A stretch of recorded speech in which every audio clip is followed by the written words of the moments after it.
40 லட்சம் ரூபாய் ட்ரெஸ் 20 லட்சம் ரூபாய்க்கு கொடுக்குறாங்களாம். சிம்புலாம் இங்கதான் வந்து வாங்குவாராம். நம்ம 10 ரூபா 20 ரூபா 100 ரூபா இந்த மாதிரி யாராவது ஒருத்தங்க பெரிய ஆளுன்னு நினைச்சு அவங்களுக்கு நம்ம பணம் கொடுத்து அவங்க வருங்காலத்துல நம்மளுக்கு என்ன உதவி செய்யலை.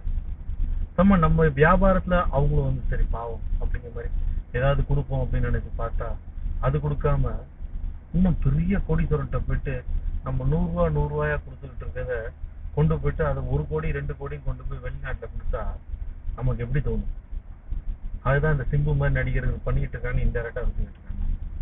நம்ம ஊர்ல வேட்டி சட்டை பாரம்பரியம், புடவை பாரம்பரியம் அப்படி இப்படிலாம் பேசிக்கிட்டு இருக்காங்க.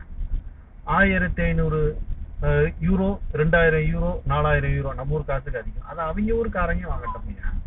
அந்த ட்ரெஸ்ல நல்ல குவாலிட்டி இருந்ததுன்னா நீ வாங்கு. நடிகர்லாம் அங்க போய் வாங்குறாங்கன்னா நம்ம ஊரு ட்ரெஸ்ஸை மதிக்கலையா? இப்படி முட்டாளா இருக்கும்.